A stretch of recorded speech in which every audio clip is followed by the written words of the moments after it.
Media Nur Insani Bintan.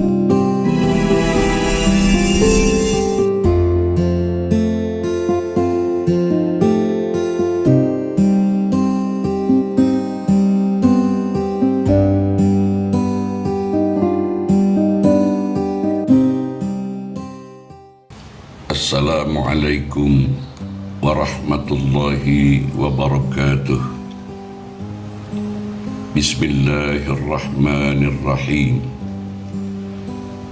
Bismillahi tawakkaltu ala Allah wa la hawla wa la quwwata illa billahil aliyyil azim. Subhanallahi walhamdulillahi wa la ilaha illallah wallahu akbar wa la hawla wa la quwwata illa billahil azizil hakim. Sallallahu ala sayyidina Muhammad sallallahu alaihi wasallam wa ala alihi wa sahabatihi ajma'in. Astaghfirullahal azim alladzi la ilaha illa huwal hayyul qayyum wa atubu ilaihi min jami'il ma'si waz zunub. Subhanaka la ilma lana illa ma 'allamtana innaka antal alimul hakim. Amma ba'd. Saudara-saudari, tuan-tuan, puan-puan, sahabat-sahabatku rahimakumullah. Pada perjumpaan kita kali ini, izinkan saya untuk menyampaikan pesan moral kisah seekor monyet dan angin. Seekor monyet sedang duduk santai, nangkring, bergantung pada dahan sebatang pohon. Si monyet itu tidak menyadari bahwa dia sedang diintip, sedang diintai oleh 3 angin besar. Yang pertama, angin taufan. Yang kedua, angin tornado. Dan yang ketiga, angin bahorok. Ketiga jenis angin ini rupanya sedang bertaruh siapa di antara mereka yang dapat paling cepat menjatuhkan si monyet dari pohon tersebut.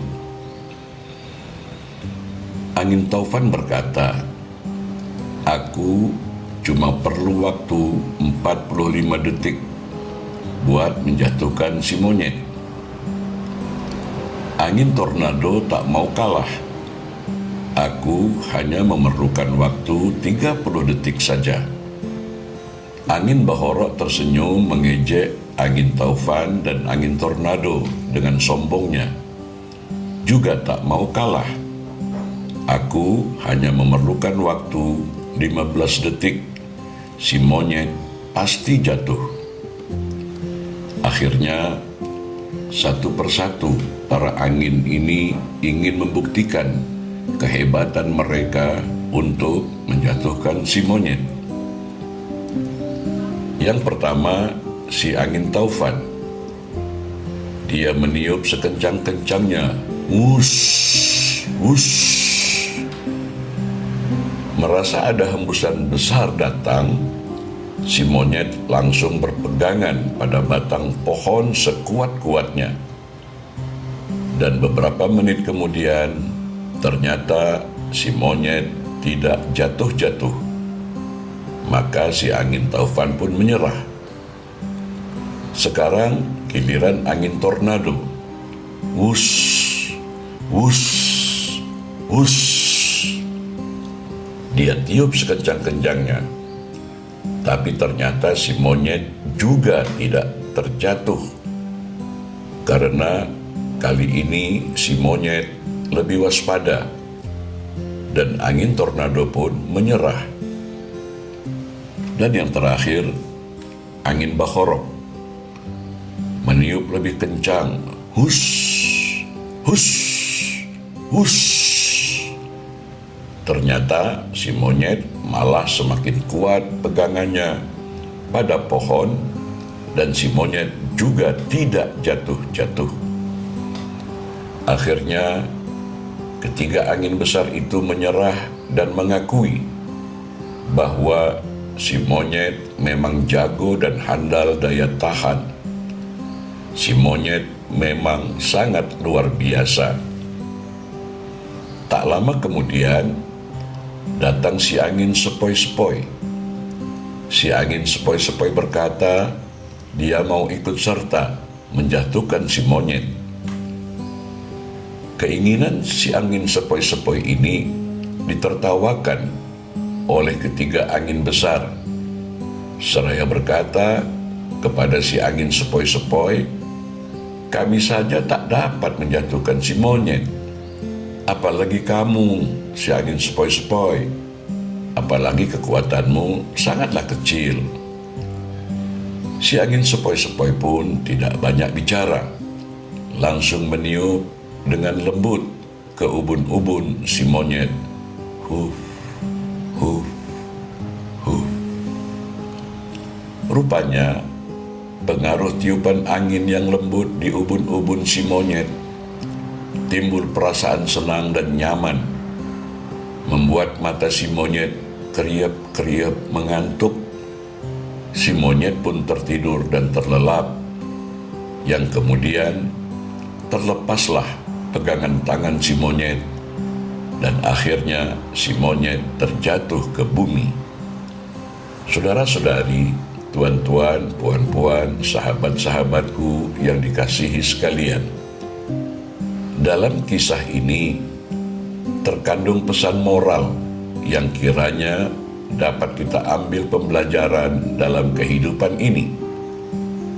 Kita manusia ketika diuji dengan kesusahan dan penderitaan, didera dengan malapetaka, kita dapat kuat, bahkan lebih kuat dari sebelum kita mendapat kesusahan, sebelum kita mendapat penderitaan dan malapetaka. Tetapi ketika kita diuji dengan berbagai-bagai kenikmatan, kesenangan, kelimpahan, kekayaan, kekuasaan, dan kejayaan, disinilah banyak terjadi kita manusia jatuh seperti bintang gemintang berjatuhan. Wa idzan nujumun kadarat, dan apabila bintang gemintang berjatuhan, amilat nafsum ma ahdarat, setiap jiwa akan mengetahui apa yang telah dikerjakan. Al-Quran surah yang ke-81, surat At-Takwir ayat 2 dan ayat 14. Saudara-saudari, tuan-tuan, puan-puan, sahabat-sahabatku, rahimakumullah. Kebanyakan kita manusia terlena dan terbuai di saat kita mendapat berbagai-bagai kenikmatan, kesenangan, kelimpahan, kekayaan, pangkat dan jawatan, kekuasaan, dan kejayaan-kejayaan lainnya.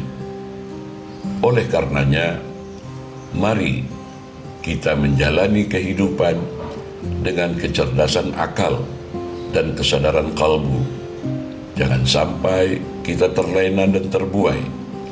Tetaplah tawadhu, rendah hati. Jangan sombong dan takabur. Mawas diri, eling lan waspada, hidup penuh kesederhanaan. Berbuatlah kebajikan berupa amal soleh dan ihsan. Berhati-hati dalam segala tindakan, perbuatan, dan ucapan, agar kita senantiasa dalam bimbingan, lindungan, dan pertolongan dari Allah Subhanahu wa Ta'ala dalam setiap gerak langkah kita meniti hidup dan kehidupan ini. Karena bukan teguran dan kritikan yang terkadang dapat kita jatuh, tetapi sanjungan dan pujian. Inilah pembelajaran yang harus kita amalkan Ketika kita menunaikan ibadah salat, membaca, mengucap, dan berikrar dalam surat Al-Fatihah, Alhamdulillahi Rabbil Alamin, segala puji dan sanjungan hanya milik Allah, Tuhan semesta alam.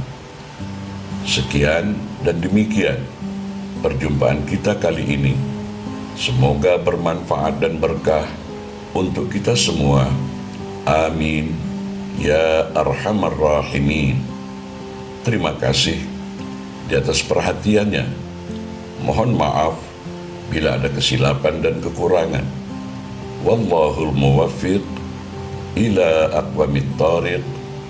Wassalamualaikum warahmatullahi wabarakatuh.